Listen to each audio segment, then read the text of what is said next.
स्वागत है श्री अजय दहिया जी का। दोस्तों, आप अजय सर जो हैं वो स्टेट डायरेक्टर है दिल्ली के केवीआईसी के। और ये जो पीएमईजीपी लोन जिसके बारे में आज हम लोग बात करने जा रहे हैं, पूरा सुपरविजन कर रहे हैं श्री अजय दहिया जी। आज मैं और आप मिलकर समझेंगे उनसे कि सर ये पीएमईजीपी लोन हमें कैसे मिल सकता है, और कुछ जो हम लोगों की अगर कोई शिकायत है या कोई हमारी कोई इशू है या कोई प्रॉब्लम है जो हमें आ रही है, वो उनके लिए भी हम कोशिश करेंगे अजय सर से बात करने के लिए। हम उनसे पूछेंगे कि सर जो जो इश्यूज हैं वो प्लीज आप हमें बता दीजिए उनके बारे में।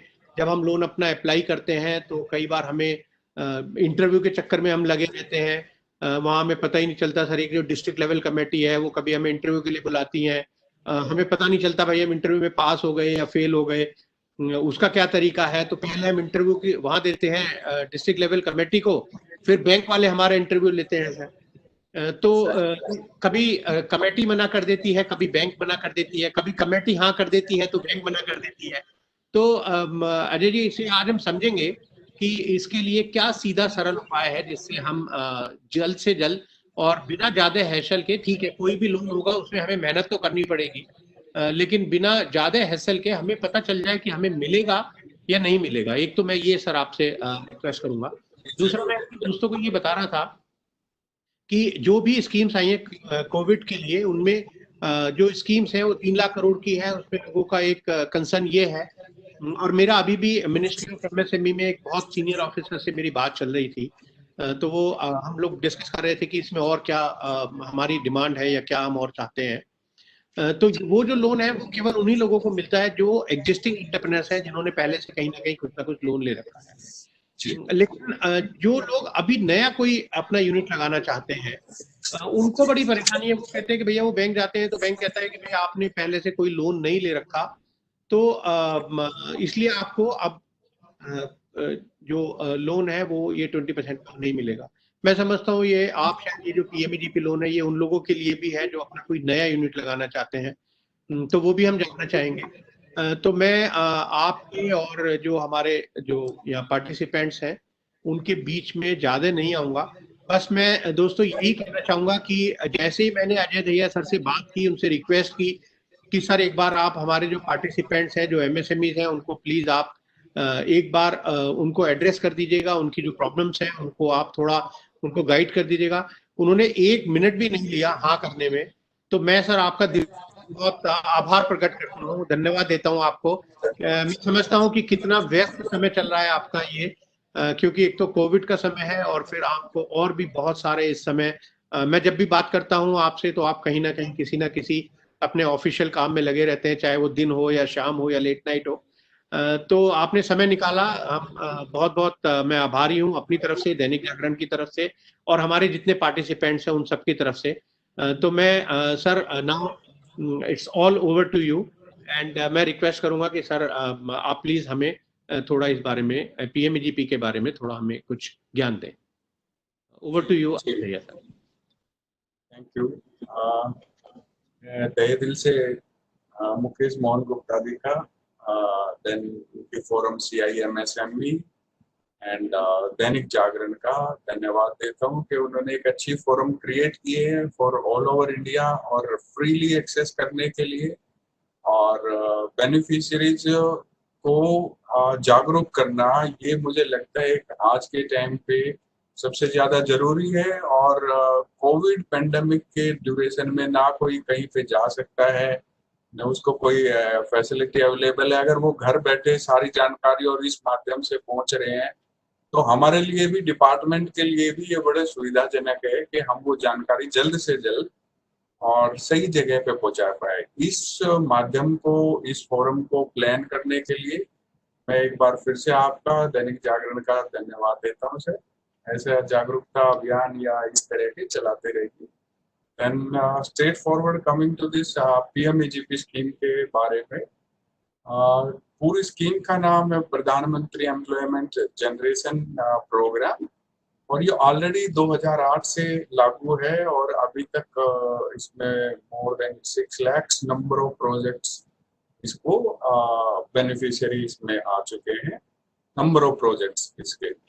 देन इसके बारे में मैं ये बता रहा हूँ कि लगातार इसमें सर सुधार जारी है। जैसे जैसे एंटरप्रेन्योर्स के बारे में उनकी परेशानियां आई हैं, तो मिनिस्ट्री ऑफ एमएसएमई के अंडर ये स्कीम है। KVIC khadi and village industries commission उसका नोडल एजेंसी के रूप में नामांकित है। देन इसके 3 इम्प्लीमेंटिंग एजेंसी हैं। एक state khadi village industries commission का ऑफिस जो हर स्टेट में कैपिटल्स में है, और देन उस राज्य का जो state khadi village industries board, commission अलग है, बोर्ड उसका फंक्शन उनका स्टेट के अंडर कर रहे हैं। तो बोर्ड का ये जो ऑफिस है वो भी इसमें इम्प्लीमेंटिंग एजेंसी है। Then third agency is district industries centre, DIC। काफी महत्वपूर्ण है क्योंकि उनकी उनकी प्रेजेंस हर डिस्ट्रिक्ट में प्रेजेंट है, उनका ऑफिस है, और KVIB और KVIC का स्टेट कैपिटल्स में कई डिविजनल ऑफिस में है। सो DICs के माध्यम से वो मैक्सिमम पहुंच रहा है जो अभी तक ये स्कीम का है।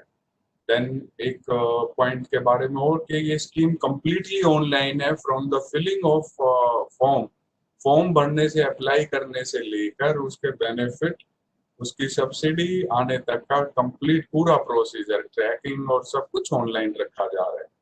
तो इस ड्यूरेशन में सिर्फ एक ही ऐसा इंटरेक्शन था जिसमें बेनिफिशियरी को फिजिकली प्रेजेंट होके कमेटी के समक्ष इंटरव्यू देना पड़ता था। कमेटी है हमारी DLTFC, district level task force committee.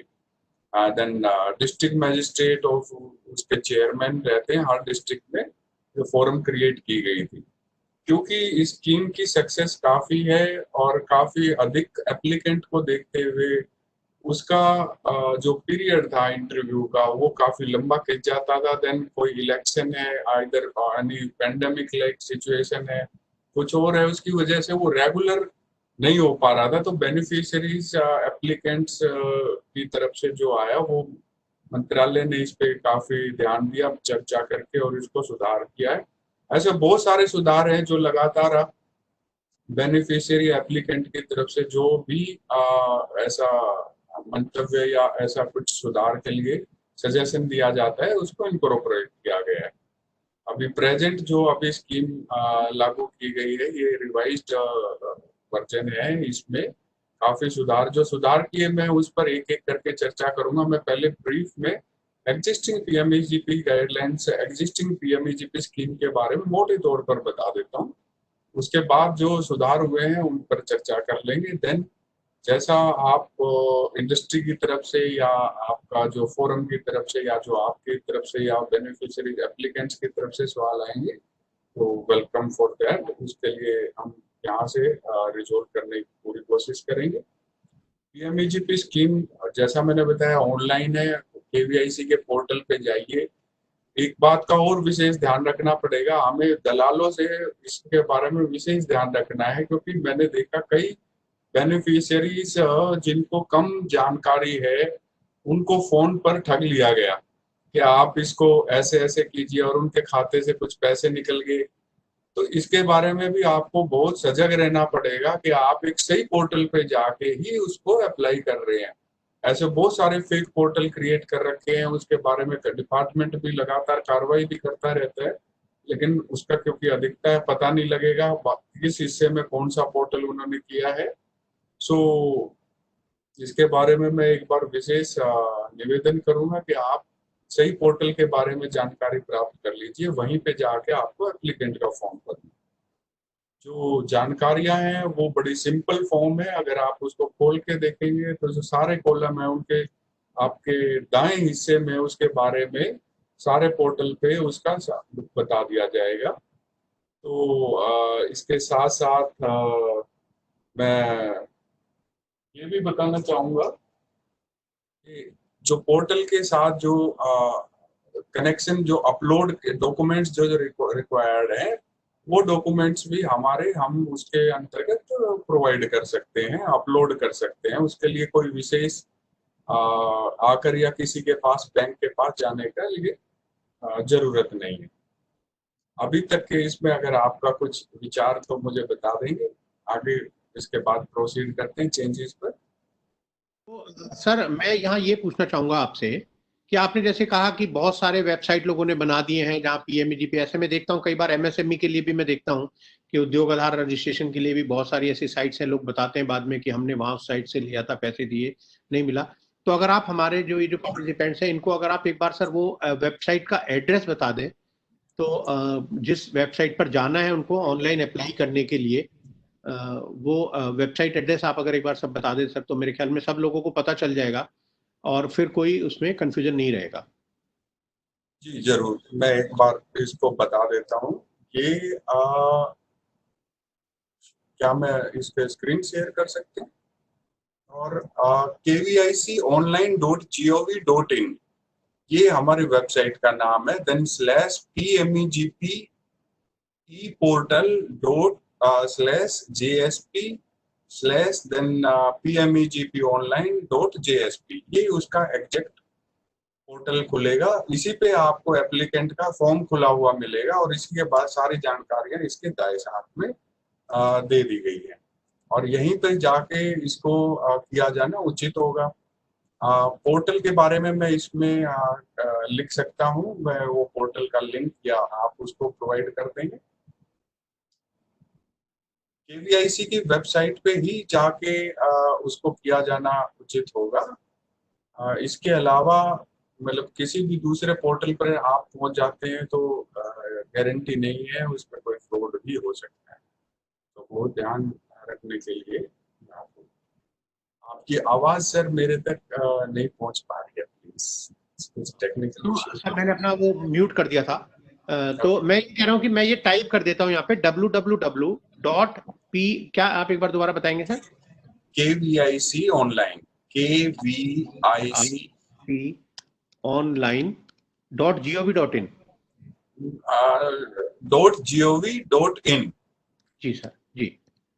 तो मैंने यहाँ पर टाइप कर दिया है सभी पार्टिसिपेंट्स के लिए, ये KVIConline.gov.in। इस पे PMEGP का पोर्टल का एक अलग से लिंक दिखाई देगा। आप जैसे ही खोलेंगे इस पे एक PMEGP पोर्टल दिखाई देगा, बड़े अक्षरों में लिखा है PMEGP पोर्टल। आप प्रेजेंटेशन अगर आपका है सर, आप वो भी आप दे सकते हैं अगर आप ठीक समझे तो। जी जरूर, मैं प्रेजेंटेशन पे शुरू करता हूँ।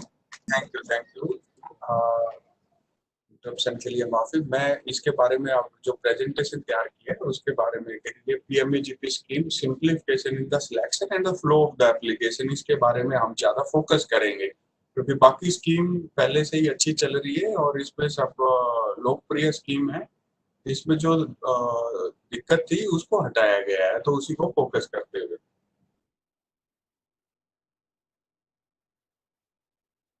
Overview of the performance of the scheme. ये जो जब से ये स्कीम बनी है 2008-9 से और 19-20 तक का, हमारे पास जैसा मैंने बताया 6 लाख से ज्यादा प्रोजेक्ट इसमें हम बेनिफिशियरीज जिनको बेनिफिट कर चुके हैं, असिस्ट कर चुके हैं।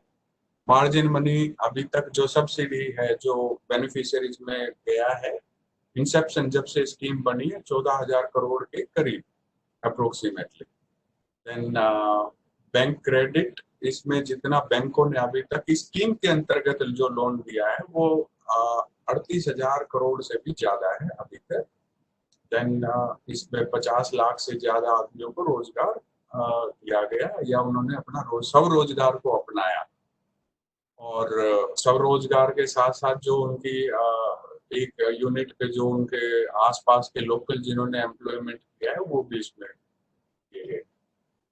पिछले साल का जो डाटा है वो मैं आपको स्कीम के लोकप्रियता के बारे में, इसमें 67,000 प्रोजेक्ट से भी ज्यादा को असिस्ट किया गया और जो सब्सिडी मार्जिन मनी है वो 1,950 करोड़ अप्रोक्सीमेटली, इसके करीब ये सब्सिडी बैंक से रिलीज की। देन बैंक का जो अपना क्रेडिट लाइन जो बेनिफिशियरीज के पास गया वो 5,200 करोड़ के करीब।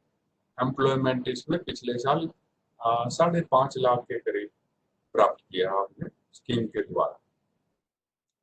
देन अभी जो मॉडिफिकेशंस क्या क्या कर रहे हैं, जैसा मैं पहले बता चुका हूँ, मिनिस्ट्री MSME की स्कीम है KVIC नोडल एजेंसी है, then implementing agencies KVIC, KVIB, DIC, ये एग्जिस्टिंग गाइडलाइंस में है। मेजर जो उसमें चेंज आया है वो फर्स्ट यही है, role of the district level force committee to conduct interview under the scheme is discontinued. इसकी बजाय अभी जो मॉडल फॉलो किया जाएगा बेनिफिशियरीज के सिलेक्शन का, वो अभी तक इंडियन बैंक एसोसिएशन एक मॉडल फॉलो कर रही थी, उसी को हमने KVIC ने अडॉप्ट कर लिया है और उसी के तहत वो स्क्रूटनी में लिया जाएगा कि ये जो डॉक्यूमेंट्स है, ताकि जो यहाँ से फॉरवर्ड होके जा रहे हैं उसमें कोई डुप्लीकेसी ना हो या बैंक को दोबारा से जीरो से शुरू ना करना पड़े, उनको एक ऑलरेडी एक अच्छी एप्लीकेशन जिसपे सक्सेस रेट ज्यादा हो सकता है मिलेगा। इसमें एक अच्छी बात यह है कि ये स्कोर बेस्ड है, तो इसका मतलब रिजेक्शन नहीं है। स्कोर ऊपर नीचे हो सकता है, उसका कट ऑफ 60 पॉइंट्स रखा है, 60 अचीव करने पे उसकी एप्लीकेशन ऑटोमेटिकली फॉरवर्ड हो जाती है। अगर 60 से कम है तो वो देख पाएगा कि क्यों कम है और उसको सुधारा जा सकता है। पहले की जो एप्लीकेशन थी उसमें ये ना भी पता लगे कि किस वजह से उनका रिजेक्ट हो गया, लेकिन ये बड़ा ट्रांसपेरेंट है, इसमें उनको खुद सुधरने का, एप्लीकेशन को बढ़ाने का और उसके चांस बढ़ाने का मौका मिलेगा। सो सेकंड इसके जो है, selection of the application on the basis off score card finalised and received from the Indian bankers association. ये सभी सर्वमान्य सब बैंकों ने मान लिया था, उसी को ये KVIC ने एक्सेप्ट किया है। देन इसके साथ ही मैं आगे जारी रखते हुए, इम्प्लीमेंटिंग एजेंसी जो एप्लीकेशन हमारे पास ऑनलाइन पोर्टल पे जो कोई भी अप्लाई करता है वो एक इम्प्लीमेंटिंग एजेंसी के पास जाएगी। इम्प्लीमेंटिंग एजेंसी भी वो एप्लीकेंट खुद सिलेक्ट कर सकता है, लाइक KVIB, KVIC और DIC। बट इसमें मैं बताना चाहूंगा DIC का जो मैंडेट है वो रूरल और अर्बन एरिया दोनों में है। वो ग्रामीण क्षेत्र में भी और शहरी क्षेत्र में सब जगह उनके ऑफिस है और उनका वो अप्लाई करवा सकते हैं। देन KVIC के लिए ग्रामीण क्षेत्र के जितने भी हैं वो KVIC को चूज कर सकते हैं इम्प्लीमेंटिंग एजेंसीज को। शहरी क्षेत्र में नहीं, दिल्ली में ये स्कीम शहरी क्षेत्र में भी KVIC को इम्प्लीमेंटिंग एजेंसी मान लिया गया है, क्योंकि दिल्ली में ग्रामीण क्षेत्र बचा ही नहीं है, काफी नगण्य है, काफी कम है। तो इसको देखते हुए हमने रिक्वेस्ट किया जो मंत्रालय ने और हमारे डिपार्टमेंट ने, इनको मानते हुए कि दिल्ली में यह अधिकार दिया गया है कि KVIC अर्बन एरिया को कैटर कर सकता है इस एप्लीकेशन स्कीम को लागू करने के लिए।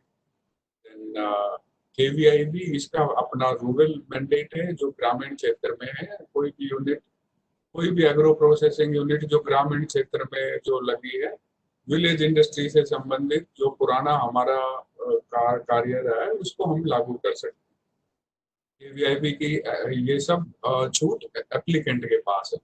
देन जिस इम्प्लीमेंटिंग एजेंसी के पास वो एप्लीकेशन गई है, वो उसको स्क्रूटनी में लेंगे, वो उसको देखेंगे कि जो आपने लिखा है क्या वो साक्ष्य के साथ है, क्या उसके दस्तावेज उसके बोला गया है, और उसके अकॉर्डिंगली मार्क्स की असेसमेंट होगी। एक स्कोर कार्ड एक एप्लीकेंट के साथ शेयर किया जा रहा है, वो स्कोर कार्ड हमारे पास और बैंक के पास जाएगा। फिर भी इसको ये नहीं मान लिया जाए कि 60% स्कोर आ गया तो वो उसको 100% वो लोन मिल जाएगा। लोन का फिर से डिपेंड करता है कि प्रोजेक्ट की स्ट्रेंथ क्या है। जो आपका प्रोजेक्ट रिपोर्ट है वो बहुत ही महत्वपूर्ण डॉक्यूमेंट बन गया है इस टाइम पे। उसके अंदर जो आप लिखेंगे उसी के बेस पे वो स्कोर माना जाएगा, उसी के बेस पे वो स्कोर तय किया जाएगा। अगर वो प्रोजेक्ट रिपोर्ट एक अच्छी क्वालिटी की और सब उसको कवर कर रही है पॉइंट्स को, तो उससे स्कोर के भी चांस ज्यादा है और लोन मिलने के बैंक के पास फॉरवर्ड होने के बाद भी चांसेस हैं कि वो जल्दी से निकल पाए, क्योंकि वो एक अच्छा प्रोजेक्ट है। इसीलिए वो प्रोजेक्ट रिपोर्ट भी अच्छी बताई गई है, इसी तरह से वो प्रोजेक्ट अच्छा मान लिया जाए। तो इस पे बहुत महत्वपूर्ण है इसको प्रोजेक्ट रिपोर्ट। इसमें क्या कंपोनेंट्स होंगे ब्रीफली मैं बता सकता हूँ, बाकी वो पोर्टल पे काफी लेंथी उसमें दिया गया है, उसको पोर्टल पे जाके आप देख सकते हैं। देन मॉडल प्रोजेक्ट रिपोर्ट्स भी उसमें दी गई है। तो इसके बारे में जारी रखते हुए, स्कोर कार्ड जो IBA ने लागू किया है उसको बेस पे सिलेक्शन बेनिफिशियरीज का इम्प्लीमेंटिंग एजेंसी उसके द्वारा करना शुरू किया, जबकि इससे पहले डीएलटीएफसी थी और वो इंटरव्यू कर रही थी। वो एक बेसिस था एप्लीकेशन बेनिफिशियरी को सिलेक्शन करने का, और उसको बैंक के पास भेजते थे। इसमें हो सकता है कि इंटरव्यू के ड्यूरेशन में उनको जो बेनिफिशियरी आए हैं वो बैंक के लिए सूटेबल ना पाए गए हो, तो रिजेक्शन ज्यादा था। अभी मुझे आशा है कि इसमें हम एक ही लाइन पे काम कर रहे हैं, बैंक और इम्प्लीमेंटिंग एजेंसी, तो सक्सेस रेट एप्लीकेशन का ज्यादा होगा। देन उसको एप्लीकेशन सुदृढ़ बनाने के लिए बेनिफिशियरी को काफी अच्छे चांस मिलेंगे, वो खुद ही देख पाएगा उसका क्या स्कोर है। कमिंग टू द अगले पॉइंट पर, applicant score less than 60 marks के कम अगर आएगा तो वो इम्प्लीमेंटिंग एजेंसी द्वारा रिजेक्ट कर दिया जाएगा, पर महत्वपूर्ण है कि उसका रीजन भी दिया जाएगा, सो दैट वो नेक्स्ट डेफिशिएंसीज को फ्यूचर में पूरा कर पाए। ऐसा नहीं कि ये सिर्फ रिजेक्शन प्रोसेस है, रिजेक्शन किया जाना इसलिए भी उचित है क्योंकि ये आगे जाके बैंक के लिए एक अच्छा प्रोजेक्ट नहीं माना जाएगा और बैंक भी इसको एक्सेप्ट नहीं करेगा। तो बैंकिंग का जो लोड है वो इम्प्लीमेंटिंग एजेंसी पहले ही इसको कम करेगी और उसके बाद ये किया जाएगा। एन एप्लीकेंट जिसके 60 मार्क्स से ज्यादा आ चुके हैं स्कोर कार्ड में, वो बैंक को स्पॉन्सर कर दिया जाएगा बाय द इम्प्लीमेंटिंग एजेंसी, उसको भेज दिया जाएगा। अब ये जो एप्लीकेशन है ये इसको जारी रखेंगे। बैंक के पास अगर पहुंच जाती है तो भी मैं इसका ये नहीं कहूंगा कि फाइनल डिसीजन अगेन दोबारा उन्हीं के पास है। बैंक इसकी जो प्रोजेक्ट में लिखा गया, सपोज एक मसाले का प्रोजेक्ट है, मसाला उद्योग के अंतर्गत अगर वो लगा रहे हैं और अगर वो स्थानीय चीज से अगर वो मसाला बना रहे हैं तो एक अच्छा प्रोजेक्ट माना जाएगा। अगर वो मसाला कहीं से ट्रांसपोर्टेशन कॉस्ट उसमें ऐड हो गई है, उसका लेबर यहाँ स्किल्ड नहीं है, फिर भी वो उसको बनाने के लिए बोल रहे हैं, तो बैंक सेम यूनिट को मना भी कर सकता है। ये डिपेंड करता है कि वो उसकी कॉस्टिंग यहाँ पे क्या आ रही है। अगर वो मार्केटेबल है प्रोजेक्ट, तभी उसको बैंक कॉन्फिडेंस आने के बाद ही उसको लोन देने के लिए स्वीकृति देगा। ये बैंक का राइट है। इम्प्लीमेंटिंग एजेंसीज यहाँ से स्क्रूटनी करके उन एप्लीकेशन को फॉरवर्ड कर।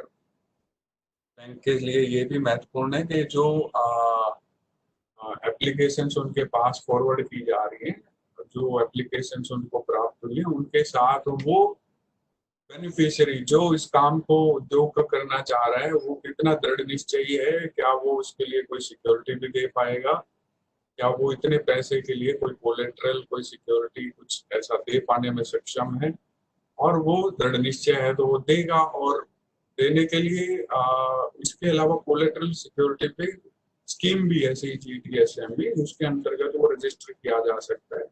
CGTSME में उसके कुछ प्रोजेक्ट कॉस्ट में वो चार्जेस इंक्लूड किए जा सकते हैं जिसको बेनिफिशियरी को बियर करना होगा, और गारंटी सेंट्रल गवर्नमेंट लेगी।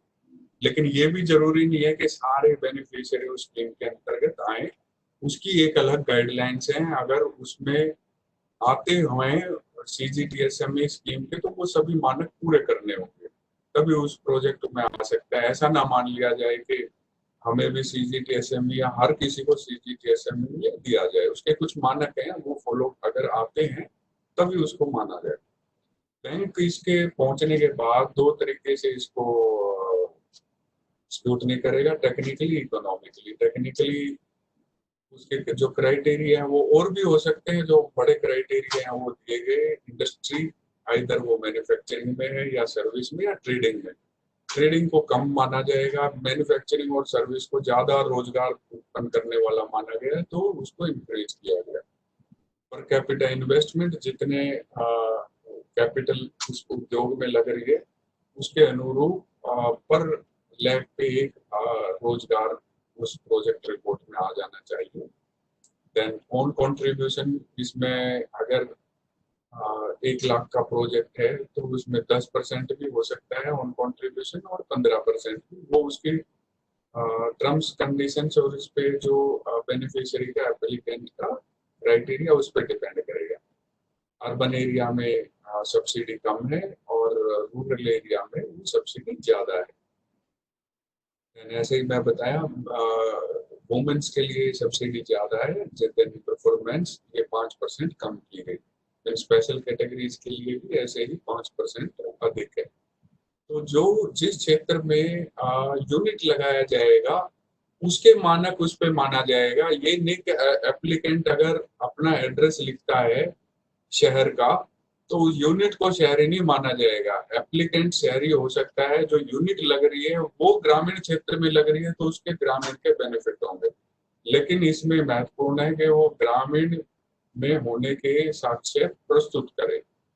वो अपने डिस्ट्रिक्ट एजेंसी, तहसीलदार, एसडीएम, उनसे अपना रूरल जहां यूनिट लग रही है वो ग्रामीण क्षेत्र का सर्टिफिकेट जरूर उसके साथ लेके आए, नहीं तो उसको ग्रामीण क्षेत्र के बेनिफिट नहीं दिए जा सकते स्कीम के तहत। उसके डिक्लेरेशन करने के बावजूद कि ग्राम गांव में लग रही है तो उसके लिए महत्वपूर्ण साक्ष्य दस्तावेज प्रस्तुत किया जाएगा, तभी वो मान लिया जाएगा। उन कंट्रीब्यूशन जैसे मैं बता चुका, रूरल एरिया इसमें केवीआईसी, केवीआईबी, डीआईसी, इससे तय होगा इम्प्लीमेंटिंग एजेंसी कौन रहेगा, या केवीआईसी ग्रामीण में ही काम करेगा। दिल्ली में ये ग्रामीण और शहरी दोनों में कर सकता है। डीआईसी दिल्ली में नहीं है, DIC formation is not there in Delhi. तो यहाँ दो implementing agency, KVIC, KVI. Then ऐसे ही एक नेगेटिव लिस्ट दी गई है। नेगेटिव लिस्ट में वो सभी काम दिए गए हैं जो खादी ग्राम उद्योग कमीशन के मानक या और जिनको माना गया अहिंसक होना चाहिए, लाइक मीट स्लोटर हाउस। ये इसके लिए हम कोई डिपार्टमेंट को इस पीएमईजीपी स्कीम के तहत लोन नहीं दिया जा सकता। प्लास्टिक रिसाइकलिंग इसके क्योंकि पोल्यूशन के लिए माना गया, नहीं किया जा सकता है। एक सर्टेन थिकनेस ऑफ माइक्रोन की थिकनेस से नीचे का अगर प्लास्टिक बना रहे हैं तो वो मानक पोल्यूशन की वजह से एनवायरमेंट फ्रेंडली नहीं माना गया। ऐसे बहुत सारे मानक हैं जो नेगेटिव लिस्ट में दिए गए। लाइक रेस्टोरेंट खोल सकता है लेकिन बार नहीं खोल पाएगा इसमें लोन लेके, क्योंकि वो लिकर और उससे रिलेटेड जो है वो एक्टिविटी स्कीम के तहत सपोर्टेड नहीं है। सो इस तरह का नेगेटिव लिस्ट में भी बैंक इसको स्क्रूटनी में लेगा कि ये जो काम है नेगेटिव लिस्ट में ना हो। आगे चलते हुए बैंक इसमें बता पाएगा कि सैंक्शन या रिजेक्ट जो भी उसका डिसीजन है वो 30 दिन के अंदर, 30 दिन कौन से, जब से उसको फॉरवर्ड किया गया इम्प्लीमेंटिंग एजेंसी के द्वारा। तो टोटल 26 दिन मानिए इम्प्लीमेंटिंग एजेंसी का है, देन 30 दिन मैक्सिमम जो है 56 दिन के अंदर एक एप्लीकेशन डिसाइड हो जानी चाहिए।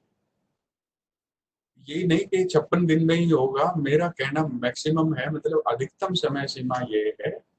वो 15 दिन में भी आदेश हैं और इसको करने के लिए सभी प्रयासरत रहते हैं कि इसको 15 दिन तक, लेकिन एप्लीकेशन की अधिकता, स्टाफ अवेलेबिलिटी, इस तरह के जो भी एडमिनिस्ट्रेटिव इश्यूज को देखते हुए इसको निकालने की जल्द से जल्द कोशिश करते हैं, लेकिन अधिकतम 26 दिन है और बैंक के लिए 30 दिन। अभी तक की जो सिचुएशन है कोविड-19 पेंडेमिक में, तो एक हमारे इसको लोन लेने के लिए एक कंडीशन है EDP training, entrepreneurial development programme. जब तक वो ईडीपी ट्रेनिंग नहीं लेगा बेनिफिशियरी तो उसको लोन की इंस्टॉलमेंट रिलीज नहीं की जाएगी। लोन सैंक्शन भी हो चुका है, लेकिन अगर वो फाइनली मशीन खरीद कर और लोन के बेनिफिट लेना चाहते हैं उससे पहले उसको ईडीपी ट्रेनिंग करनी होती है, एंटरप्रेन्योरियल डेवलपमेंट प्रोग्राम। पहले ये जो ईडीपी ट्रेनिंग है बैंकों के जो आरसीटी इंस्टीट्यूट्स हैं, देन हमारे केवीआईसी के अपने एमडीटीसी और अलग ट्रेनिंग इंस्टीट्यूट जो कुछ अधिकृत भी किया गया उनके द्वारा ले सकते थे। अभी और अच्छा बनाते हुए इसको भी ऑनलाइन कर दिया गया है। ये udyami.org पे जाके और .org.in पे जाके वो ऑनलाइन एप्लीकेशन अपना ईडीपी के लिए बना सकते हैं और सेम प्रोजेक्ट को फीड करने पे वो जुड़ जाएगा। तो इंटीग्रेशन उसका उस एप्लीकेशन का जो लोन का है वो इस पे दिया गया है। तो ये ईडीपी ट्रेनिंग जो है इसको मैं फिर बताऊंगा कि ये डिस्बर्समेंट रिलीजिंग ऑफ लोन से पहले उनको सर्टिफिकेट लाना पड़ा, लेकिन कुछ कुछ समय पे लाइक अभी अभी की सिचुएशन में कोविड-19 के तहत इसका एग्जम्पशन दिया गया है कि अभी इतने दिन तक अगर 30 जून तक अगर इसमें नहीं कोई प्रोड्यूस कर पा रहा तो भी बैंक को अधिकृत किया गया है कि ये अपना लोन रिलीज कर दे और वो अपना बाद में ईडीपी ट्रेनिंग को कंप्लीट किया जाए। लेकिन ईडीपी ट्रेनिंग ऑनलाइन हो सकती है तो वो आज भी उसको कंप्लीट मतलब कर सकते हैं। इसी के साथ और आगे बढ़ते हुए मैं थोड़ा और बहुत ही महत्वपूर्ण ये है कि इसमें क्रेडिट स्कोरिंग का जो क्राइटेरिया जो बैंक फॉलो कर रहे हैं उसी को केवीआईसी द्वारा अपनाया गया है, वो मैं बताना चाहूंगा। ये 3 भाग में बटा है जो क्राइटेरिया है, स्कोरिंग कार्ड है। एक को पहला पेज उसको पर्सनल बोलेंगे, दूसरे को बिजनेस रिलेटेड बोलेंगे, तीसरे को सिक्योरिटी कोलेटरल रिलेटेड बोलेंगे। तो पहले में जो पर्सनल जानकारियां हैं उनसे भी जो स्कोर बनेगा वो भी इसको डिसीजन मेकिंग और उसके स्कोर को इन्फ्लुएंस करेगा। लाइक एज, अगर वो 25 से 40 साल का है तो सामने जो स्क्रीन पे दिखाया गया है 25 से 40 साल का है तो 6 मार्क्स उसको मिल रहे हैं। 18 से 24 का है 5, ज़्यादा उम्र होने पे उसको कम मार्क्स मिल रहे हैं। ये डिपेंड करता है कि ज़्यादा से ज़्यादा यंग और रिस्पॉन्सिबल जितने जो जिम्मेवारी को समझ पा रहे हैं उनके अनुरूप वो बेनिफिशियरीज को ज़्यादा मौका मिले। तो ये देखते हुए उसको 25 से जो 40 की उम्र का है ये सही पाया गया कि वो अपने सारे डिसीजन ठीक ले पाएगा और उसी को रोजगार के स्वरोजगार के अवसर ज़्यादा दिए जाने चाहिए। ये इस क्राइटेरिया के तहत 6, 5, 3, 2 इस तरह से स्कोर दिया गया है। द नंबर ऑफ डिपेंडेंट, उस पर कितने निर्भर हैं परिवार में, अगर 3 से हैं अप टू 3 है 3 तो 2, 3 से ज्यादा अगर निर्भर करते हैं तो 0। ये ऐसा नहीं है 0 आ गया तो उनके एप्लीकेशन रिजेक्ट होगी, आगे चल के आप इसमें स्कोर और बढ़ा सकते हैं, किसी में कम रहेगा किसी में ज्यादा। ओवरऑल आपका स्कोर टोटल कुल मिला के 60 से ज्यादा अगर हो रहा है तो वो एप्लीकेशन फॉरवर्ड हो जाएगी बैंक के पास। अब बैंक का डिसीजन उसमें लोन देने के लिए प्रोजेक्ट रिपोर्ट पर डिपेंड करेगा। अब अगर कोई यहीं स्थानीय निवासी है और वहीं पे वो अपनी दुकान या अपना कोई काम करना चाहता है तो उसको ज्यादा स्कोर मिलेगा। ओइंग हाउस, पेरेंटल हाउस, कोई अपना खुद का मकान है और उसी क्षेत्र में काम करना चाह रहा है तो उसको 5 मार्क्स दिए गए। इसका मतलब वो महत्वपूर्ण माना गया है कि वो अपने जगह पे ही रह के रोजगार प्राप्त करे। Residing at the same address, जिस जगह पे रह रहा है उसी जगह पे काम करना चाह रहा है तो 5 मार्क्स। 5 साल से ज्यादा अगर वो वहां पे रह रहे हैं तो 5 मार्क्स, 2 से 5 साल तो 3। तो इसके लिए उसको कुछ प्रूफ भी देना पड़ेगा, लाइक बिजली का मीटर, टेलीफोन और समथिंग ऐसा जिससे ये वो कर पाए कि हम यहीं के स्थानीय निवासी हैं। ये उसकी एप्लीकेशन को इफेक्ट कर रहा है। देन एकेडमिक क्वालिफिकेशन एक अच्छा इसमें डाला गया है। ग्रेजुएशन जो है स्नातक उसको 4, देन इंटरमीडिएट 12 3, बिलो मैट्रिक अगर है तो 2 नंबर ही मिलेंगे और बिल्कुल कुछ नहीं दे पा रहे तो भी 1 नंबर उसको मिल जाएगा उसकी डिक्लेरेशन पे। Experience in the line of trade, like कोई टेलर के यहाँ पे काम करता है लेकिन आज अब वो खुद का बुटीक करना चाह रहा है।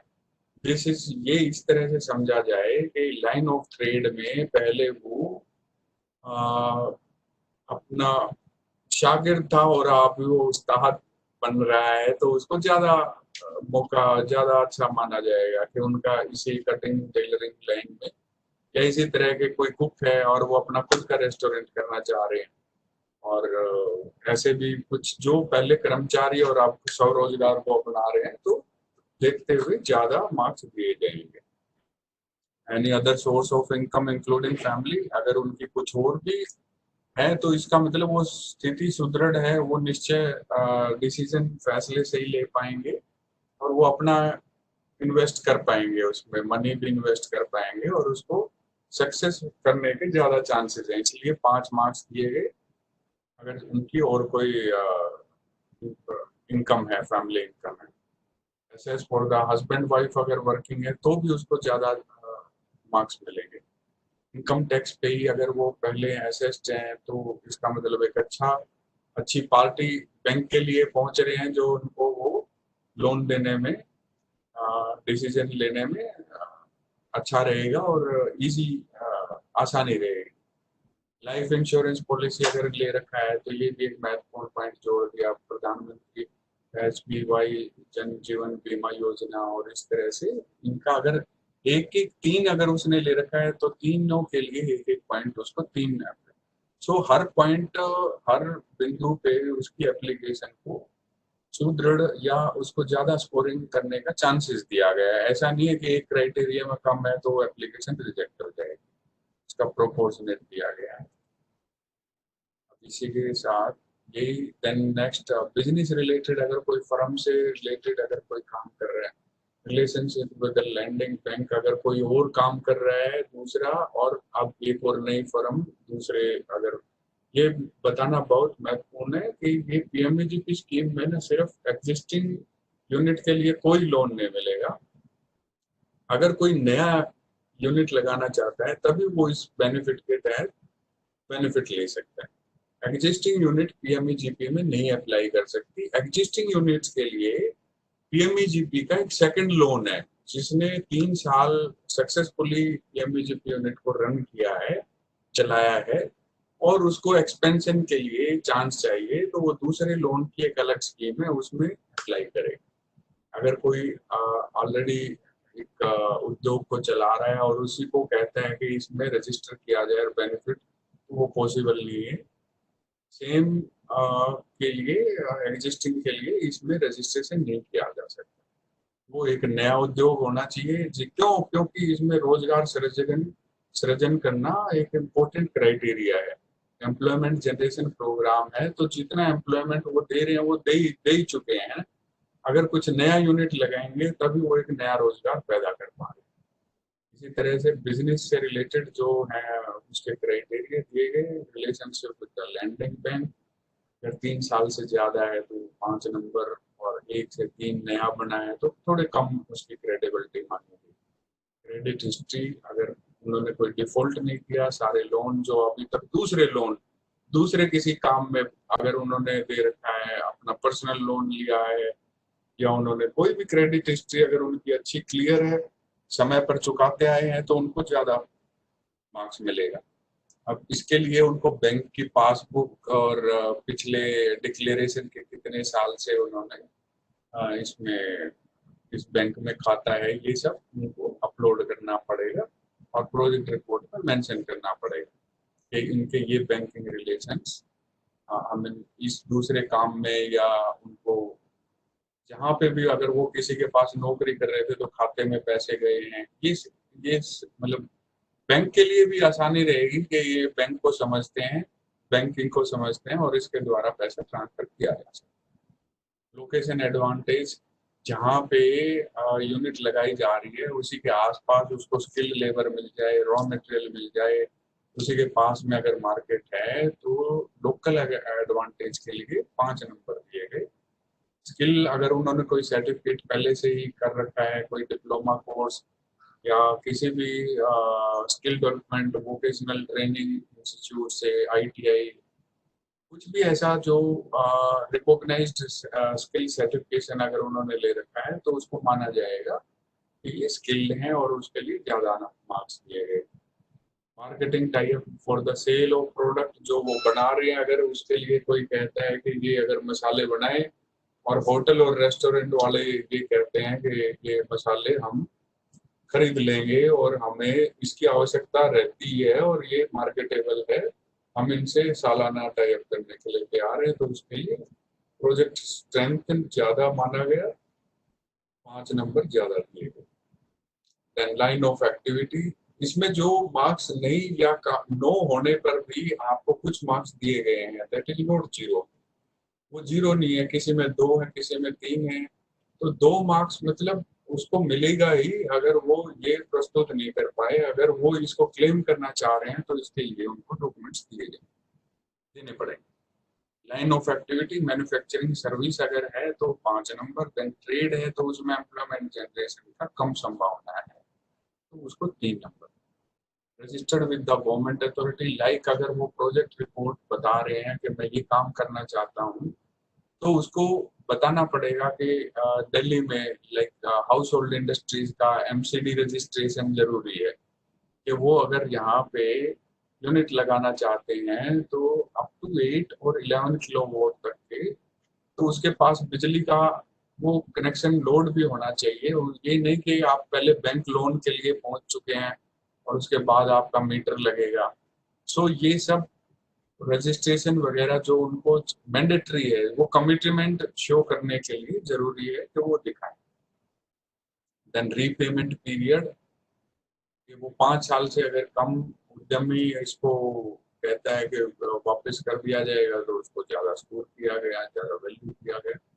एम्प्लॉयमेंट जनरेशन 5 से ज्यादा अगर देता है एक उद्योग में तो उसको मैक्सिमम मार्क्स 5 दिए गए। एवरेज डीएससीआर डेब्ट सर्विस कवरेज रेशियो, अगर उनका ज्यादा है तो वो ज्यादा डीएससीआर अच्छा माना गया तो उसके लिए 2 से ज्यादा अगर वो रखते हैं। ये सीए का ये टेक्निकल टर्म है, ये उनको पूछना पड़ेगा एक नॉर्मल उद्यमी को इसके बारे में कि ये किस तरह से निकले। जो वो बताएं उस रेशियो को अगर इसमें फिट कर रहे हैं और 2 से ज्यादा अगर वो, ऐसा नहीं है कि इसको लेने के लिए वो 2 से ज्यादा लिखें, उनको वो ताकत दिखाई देनी पड़ेगी, दिखाई पड़नी भी चाहिए प्रोजेक्ट रिपोर्ट में। ये सब कवरेज प्रोजेक्ट रिपोर्ट के लिए बहुत महत्वपूर्ण है।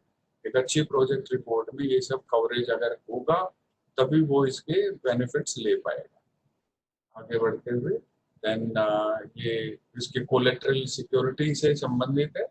जैसा मैं आपको बताया कि कोलेटरल अगर उन्होंने एक यूनिट 25 लाख का लोन अप्लाई करते हैं और सपोज वो कहते हैं कि हम किसी स्कीम में कवरेज नहीं है गारंटी के लिए, लेकिन हमारे पास 10 लाख से ऊपर की वैल्यू के लिए एक दुकान में कुछ रख सकता हूँ कोलेटरल को बैंक के द्वारा, तो उसकी एक अच्छी स्कोरिंग मार्क्स दिया गया है। हालांकि इसका वेटेज 10 दिया गया है।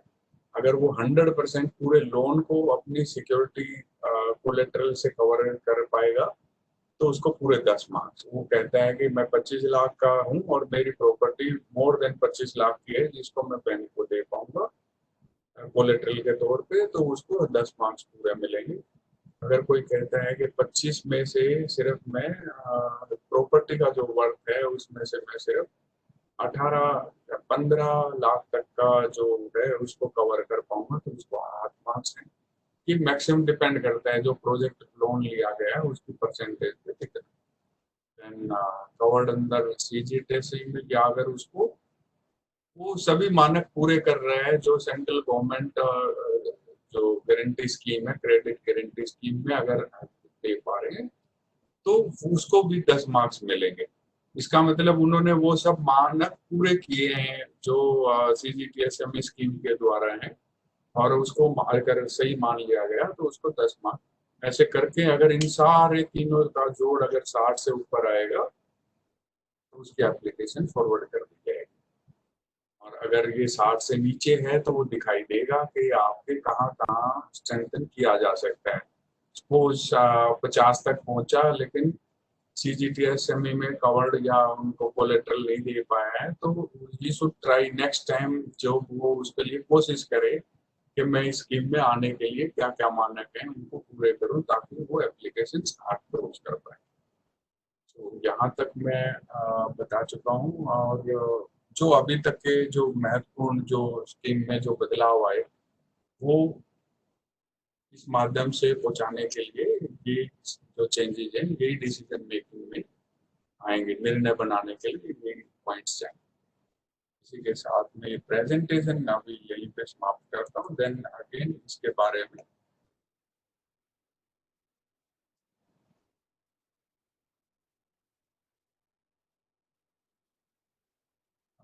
मैं मुकेश जी से रिक्वेस्ट करूंगा अभी तक के जो हैं उसमें आप कुछ क्लैरिफिकेशन यहाँ पे अगर चाहते हैं तो आप बता सकते जी अजय सर, बहुत बहुत धन्यवाद। और आपने बहुत ही इम्पोर्टेंट इन्फॉर्मेशन, मतलब मैंने तो बहुत कुछ सीखा है यार। और मैं समझता हूँ कि जो हमारे पार्टिसिपेंट्स हैं उनको भी बहुत सारा इससे नॉलेज मिली होगी, क्योंकि आपने छोटी छोटी चीजें इतने अच्छे ढंग से और ट्रांसपेरेंटली और बहुत ही आपने सीधे सरल शब्दों में बताया है कि भैया अपना स्कोर का ध्यान रखो। और आपने बिल्कुल ठीक बताया कि जो लोन है वो तो बैंक सारी चीजें देख कर ही देता है, लेकिन अगर आपके स्कोर ठीक होंगे तो आपको लोन मिलने में काफ़ी मदद मिल सकती है। तो मैं जो समझा हूँ सर, थोड़ा-सा मैं उसको अगर आपकी परमिशन हो तो मैं थोड़ा उसको एक बार दोहराना चाहूँगा। कहीं मैं गलत अगर बोलूँ तो सर मुझे बता दीजिएगा।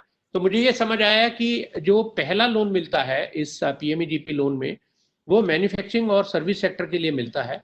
मैन्युफैक्चरिंग सेक्टर में वो प्रोजेक्ट जो 25 लाख रुपए तक जिनकी प्रोजेक्ट है उनको, और सर्विस सेक्टर में उन प्रोजेक्ट्स को जिनकी जो कॉस्ट ऑफ प्रोजेक्ट है वो 10 लाख रुपए तक है, वो प्रोजेक्ट इस स्कीम में कवर किए जा सकते हैं। साथ में जो इसकी एलिजिबिलिटी है वो कुछ ऐसी है कि ये इंडिविजुअल को भी मिल सकता है और भी जो कॉन्स्टिट्यूशन है उनको भी मिल सकता है। और इसमें जो एज क्राइटेरिया है जो वो कम से कम 18 साल है जो एप्लीकेंट है उनका। और जो एप्लीकेंट है उनकी जो बेसिक क्वालिफिकेशन है वो 8th क्लास जरूर होनी चाहिए।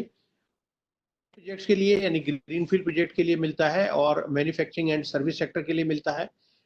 इस स्कीम में पीएमईजीपी में जो सब्सिडी है जो सर ने बताया वो मुझे कुछ ऐसा समझ आया कि अर्बन और रूरल दो कैटेगरी डिवाइड की गई हैं।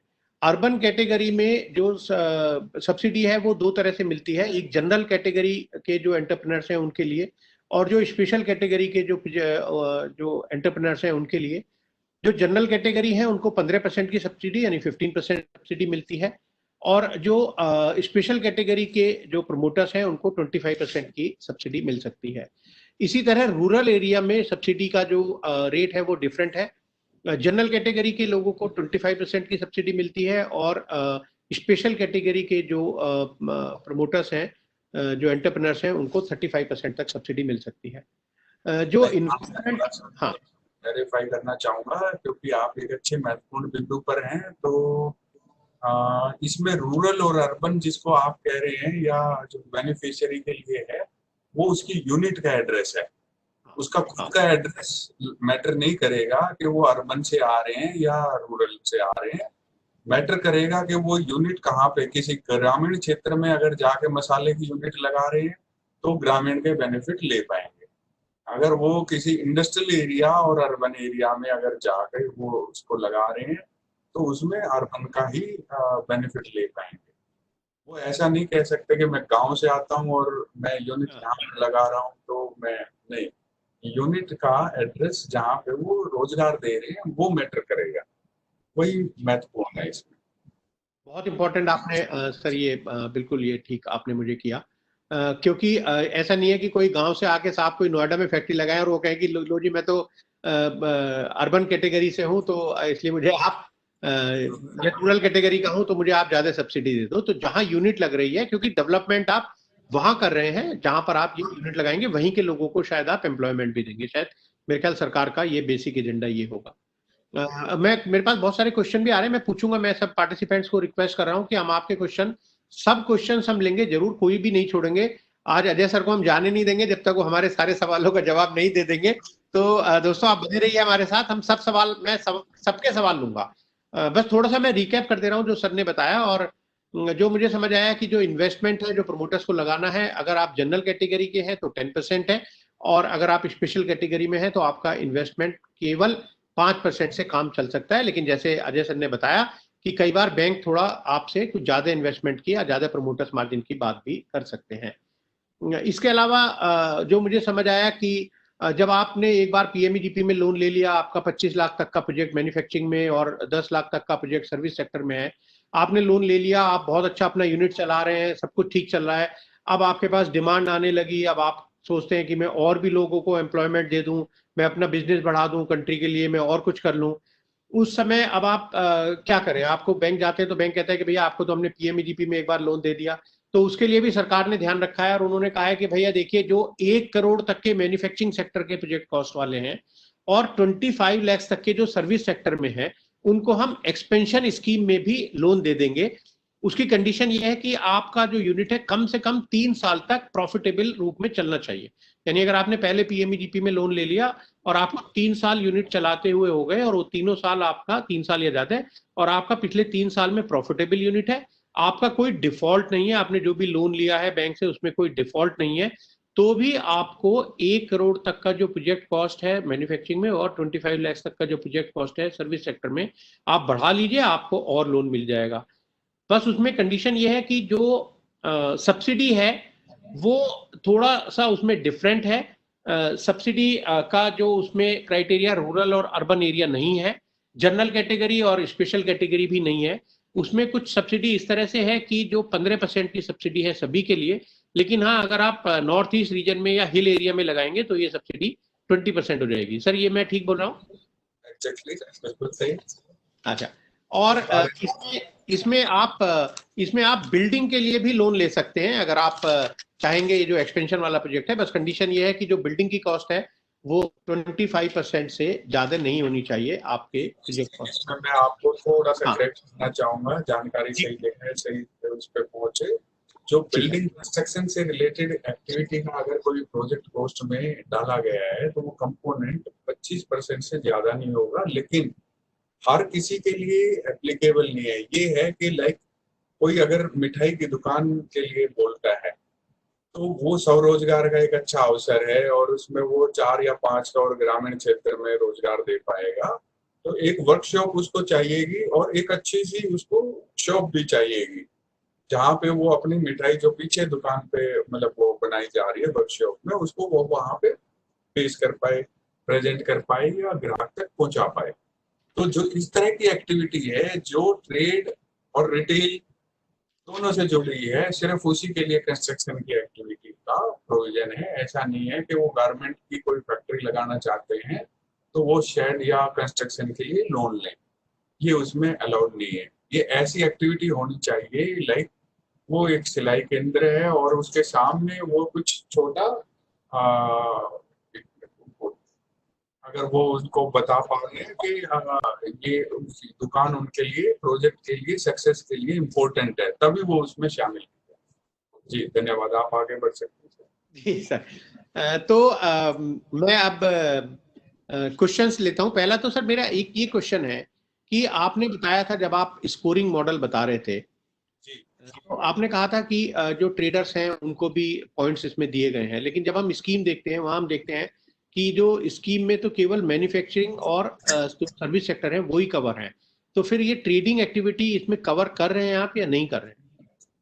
ट्रेडिंग इसमें फुली ट्रेडिंग एक्टिविटी कवर्ड नहीं है। मैं आपको बताया कि लाइक ट्रेडिंग एक्टिविटीज वो कवर्ड हैं जिसको मैन्युफैक्चरिंग या सर्विस में आप उसका एक कंपोनेंट है। लाइक उसमें आपने एक चीज का आपने कुछ लाइक हेयर ऑयल्स बनाने का है, एक टाइप का हेयर ऑयल कोई बना रहा है लेकिन 4 तरह के हेयर ऑयल उसको रखने पड़ेंगे, तो वो उतना उसका वर्किंग कैपिटल को मान लिया जाएगा। बट उसका कंपोनेंट ऐसा होना चाहिए कि वो टोटल ऐसा नहीं है कि एक ही पूरा पैसा खर्च करके सिर्फ एक आदमी को रोजगार दे पाए। रोजगार इसका सबसे महत्वपूर्ण क्राइटेरिया है। अगर वो रोजगार दिखा पा रहे हैं कि इस एक्टिविटी से 10 लाख रुपए खर्चा करके 5 या 6 आदमी को रोजगार दे पाएंगे और मुझे स्वरोजगार मिल रहा है, तो वो एक्सेप्टेबल एक्टिविटी है। या बहुत बहुत धन्यवाद सर, बिल्कुल आपने बिल्कुल क्लियर कर दिया। ये सत्यम गोयल जी पूछ रहे हैं कि अब भाई जैसे हमने कहा कि एक्सपेंशन के लिए आप 1 करोड़ तक का जो प्रोजेक्ट है मैन्युफैक्चरिंग में या 25 लाख तक का प्रोजेक्ट है सर्विस सेक्टर में वो भी आप ले सकते हैं। तो उनका क्वेश्चन बड़ा वैलिड है। वो ये पूछ रहे हैं सत्यम जी कि सर अगर हमने पहला लोन पीएमईजीपी में लिया ही नहीं है, या तो पहला लोन लिया नहीं है या अभी तक कोई लोन नहीं लिया, या जो लोन लिया है किसी और कैटेगरी में लिया है, क्या अब हम एक्सपेंशन के लिए इस पीएमई और 3 साल से हमारी यूनिट ठीक चल रही है, हम रेगुलर भी हैं, तो क्या हम ये एक्सपेंशन वाली जो पीएमईजीपी की स्कीम है इसमें सब्सिडी के साथ ही लोन ले सकते हैं? जी मैं समझ पाया इसको। ये काफी सब जगह से ये क्वेश्चन है कि इसको टेक्निकली इस पीएमईजीपी स्कीम में टेक्निकली उसको एक एग्जिस्टिंग यूनिट मान लेंगे, वो पीएमईजीपी यूनिट नहीं है। तो तो उसको सेकंड लोन का जो सब्सिडी का बेनिफिट है वो नहीं दे पाए, क्योंकि इस स्कीम के तहत जो यूनिट्स लगी हैं उनके लिए स्पोर्टिंग सिस्टम है। तो अगर आप ये एक्टिविटी पहले से ही कर रहे हैं तो हमारे लिए वो रोजगार उत्पन्न का मतलब एक मौका, अपॉर्चुनिटी नहीं है, क्योंकि आप एक रोजगार दे चुके हैं और उसको सक्सेसफुली लागू कर चुका है। रोजगार को उत्पन्न करना और रोजगार को बढ़ाने के लिए जो सब्सिडी है वो उसके लिए दी जा रही है। Profit is not the criteria. अगर वो 4 आदमी को 10 लाख रुपए खर्च कर कर दे पा रहा है तो वो अच्छा प्रोजेक्ट माना जाएगा। हो सकता है उसका प्रॉफिट कम हो, और एक ऐसा काम है कि जिसमें प्रॉफिट ज्यादा है लेकिन रोजगार वो दे ही नहीं पा रहा है, तो वो स्कीम के तहत एक अच्छा प्रोजेक्ट नहीं माना जाएगा, वो एक अच्छा जी काम नहीं कर पा रहे। तो 1 करोड़ का जो सेकंड लोन का बेनिफिट है वो एग्जिस्टिंग यूनिट्स को नहीं मिल पाएगा।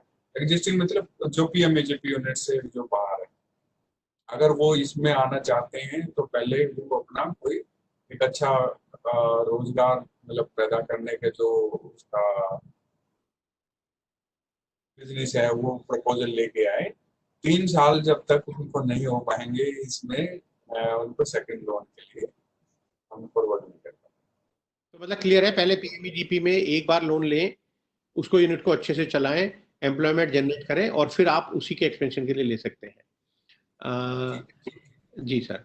अच्छा, ये पूछ रहे हैं सर कि कोई ऐसी एजेंसी है क्या जो हमें प्रोजेक्ट रिपोर्ट बनाने में मदद कर सके? प्रोजेक्ट रिपोर्ट बड़ा सिंपल है। अगर आप हमारे वेबसाइट पोर्टल पे जा रहे हैं तो वहां पे भी बनाया जा सकता है। देन हम इसको किसी के लिए अधिकृत नहीं किया गया है, लेकिन जो बैंक्स अगर उनका रूड सिटी, आर सिटी, उनके जो इंस्टीट्यूट्स हैं अगर वो बना के दे पा रहे हैं तो वो बना के दे सकते हैं। तो ये प्रोजेक्ट रिपोर्ट में बहुत ज्यादा मतलब, क्योंकि मॉडल प्रोजेक्ट रिपोर्ट्स भी वेबसाइट पे अवेलेबल है, और प्रोजेक्ट रिपोर्ट बनाने के लिए ऑनलाइन पोर्टल पे जहाँ पे एप्लीकेशन बना रहे हैं उसका next step prepare project report है। आप जैसे ही अपना एप्लीकेशन भरेंगे, आप उसको अपना सारा डिटेल्स डाल देंगे, तो उसका जो नेक्स्ट स्टेप है उसमें दिया गया है कि आप अपना प्रोजेक्ट रिपोर्ट भी बना पाए। या तो आप वहां से बना लीजिए या आपने जो बना रखा है उसको अपलोड कर दीजिए। सो हाँ, इसको किसी की गाइडेंस लेते हैं तो वो उनका अपना निर्णय रहेगा, उसमें हम कुछ नहीं, क्योंकि हमने उनको डिपार्टमेंट की तरफ से या जो सुविधा है वो दे दी है उसमें, और उसमें बता दिया गया है कि इस पोर्टल पे इस तरह से प्रोजेक्ट रिपोर्ट भी बनाई जा सकती है। वो देखने के लिए मॉडल प्रोजेक्ट रिपोर्ट्स भी दी गई। और मैं ये बता दूं आपको कि एक तो जैसे सर ने बताया कि केवीआईसी की साइट पर भी बहुत सारी प्रोजेक्ट रिपोर्ट हैं, ऐसी कई और साइट्स हैं सरकार की, उद्यमी मित्रा है या कुछ और साइट्स हैं जहां पर ये जो रेडीमेड प्रोजेक्ट रिपोर्ट हैं आपको उनको अपने हिसाब से ठीक करना है। तो मैं अपना भी प्रमोशन कर दूं, आप जो मेरा एमएसएमई हेल्पलाइन यूट्यूब चैनल है उस पर हमने कुछ वीडियो पोस्ट की हैं जहां हमने बताया कि भाई, एक तो मैंने बताया कि आप अपनी प्रोजेक्ट रिपोर्ट कैसे बना सकते हैं, तो पूरा स्टेप बाय स्टेप हमने वहाँ एक्सप्लेन किया है, फ्री ऑफ कॉस्ट अवेलेबल है, ये एमएसएमई हेल्पलाइन यूट्यूब चैनल पर जाइए, उसको देख सकते हैं।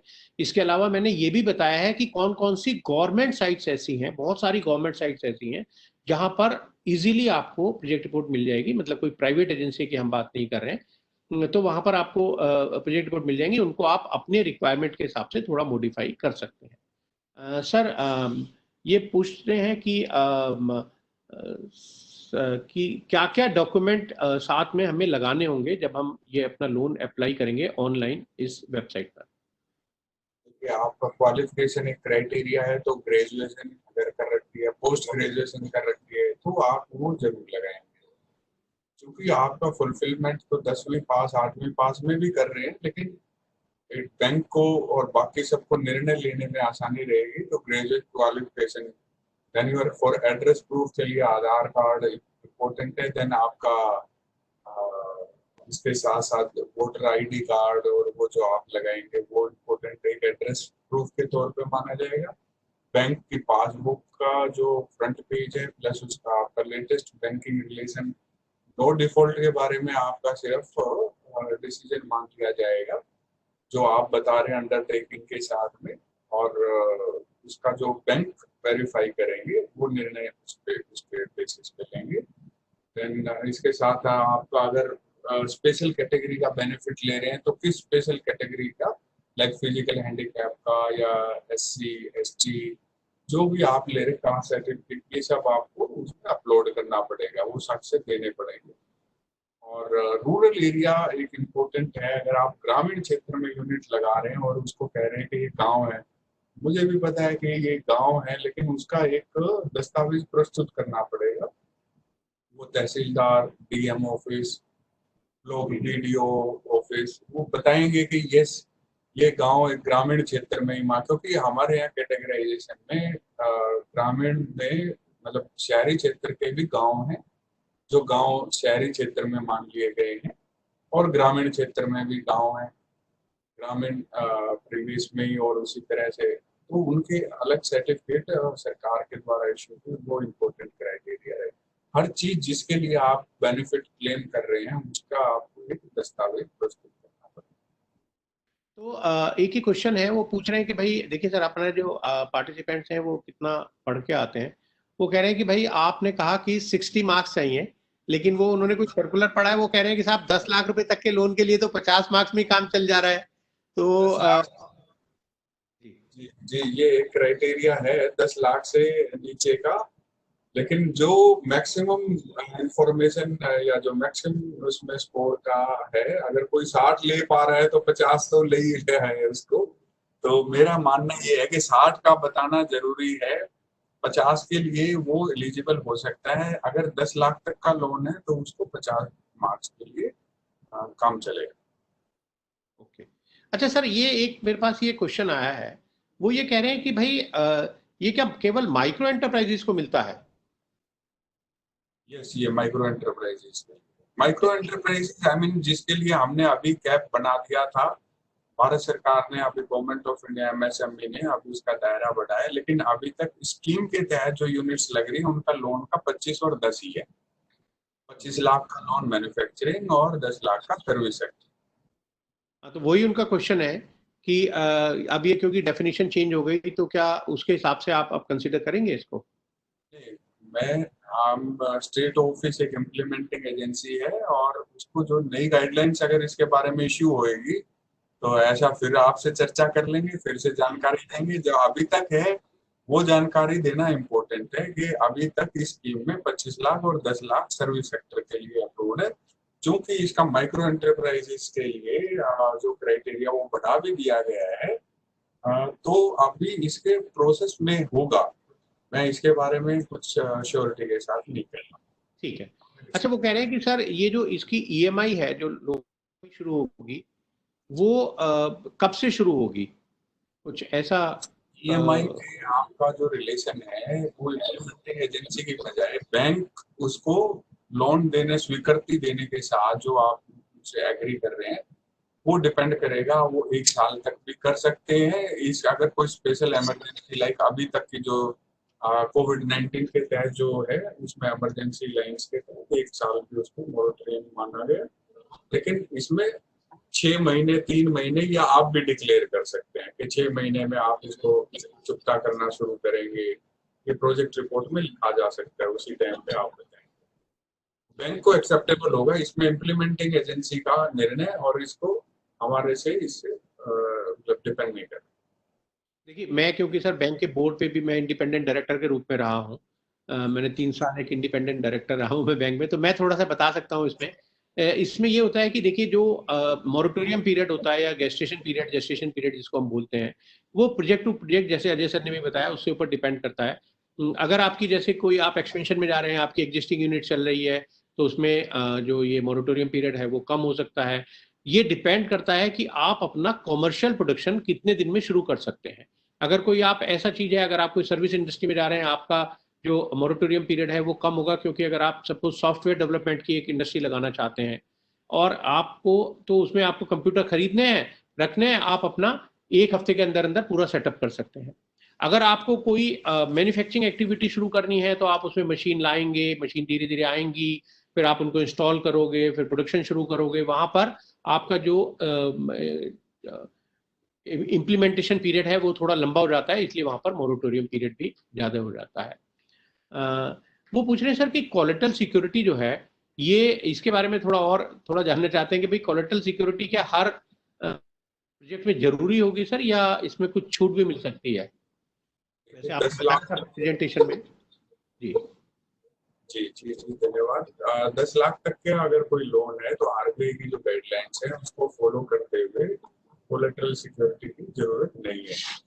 लेकिन फिर भी ये बैंक का डिसीजन है कि वो उसको किस तरह से देखेगा। इम्प्लीमेंटिंग एजेंसी सिर्फ इसको जागरूकता के तौर पर उनको बताया जा सकता है, लेकिन प्रोजेक्ट की स्ट्रेंथ पे डिपेंड ज्यादा करता है कि उसमें कितना रिस्क है और इसी का इकोनॉमिक फिजिबिलिटी वो सब बैंक असेस करेगा।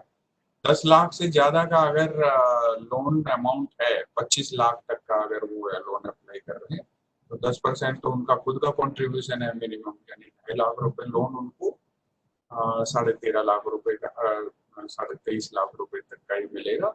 तो 10 लाख से ऊपर जो वो बैंक अपनी सिक्योरिटी मांग सकता है कि इतने अमाउंट तक का। लेकिन फिर कुछ स्कीम्स हैं, CGTSME एक स्कीम है, अगर वो उनमें जाके और उसमें बता रहे हैं कि मैं इस स्कीम के तहत बेनिफिट लेना चाहूंगा, तो वो मानक उनको पूरे करते हुए हैं अगर, तो वो उसमें डाल सकते हैं बैंक का तहत। कोई प्रोफेशनल है, सीए है, वो अपना ऑफिस स्टार्ट करने के लिए इसको ले सकते हैं क्या? जी जरूर जरूर। उसमें आपको बताना पड़ेगा, एक छोटा लोन मैं मानता हूँ कि उसमें बनता है फर्नीचर का, और देन उसके अनुरूप वो दो, एक हाउस कीपिंग और उसके या जिसको भी वो एम्प्लॉयमेंट जनरेट या बता पा रहे हैं, तो अगर उसमें रोजगार का संभावनाएं ज्यादा है तो वो अमाउंट ज्यादा बता सकते हैं। अगर उसमें रोजगार की संभावनाएं कम है तो एक छोटा लोन ही पास होगा। अप टू और मैक्सिमम हो सकता हाँ, है तो सर्विस इंडस्ट्री। जी सर। अच्छा, कुछ क्वेश्चन है, जैसे वो कह रहे हैं भाई फैब्रिकेशन, इरेक्शन, मेटल प्रोडक्ट, ये बिल्कुल कर सकते हैं। देखिए मैं बस यही बता सकता हूँ इसमें कि आप पूछ रहे हैं कि क्या fabrication and erection of metal product के लिए लोन मिल सकता है? जी बिल्कुल मिल सकता है। किसी भी मैन्युफैक्चरिंग या सर्विस सेक्टर के लिए आप लोन मिल सकता है आपको। बस उसकी कंडीशन यही है कि आपका प्रोजेक्ट वायबल होना चाहिए। और आप ये पूछ रहे हैं कि भाई मैंने यूनिट लगाई थी अपनी पहले, 2 साल पहले, पिछले 1 साल पहले मुझे लॉस रहा, उसके बाद प्रॉफिट रहा, तो क्या मैं इसमें ले सकता हूँ? जी नहीं, जैसे सर ने बताया कि ये केवल ग्रीनफील्ड यानी नए प्रोजेक्ट्स के लिए है। अगर आपका एग्जिस्टिंग प्रोजेक्ट चल रहा है तो आप उसमें फिर ये इस स्कीम में लोन नहीं ले सकते। ड्रोन प्रोजेक्ट्स के लिए लोन मिल सकता है भाई साहब, कोई भी किसी भी प्रोजेक्ट के लिए मिल सकता है, जो भी मोबाइल प्रोजेक्ट है। क्लैरिफाई करना चाहूंगा सर, मैं माफी चाहूंगा आपको इंटरप्ट किया।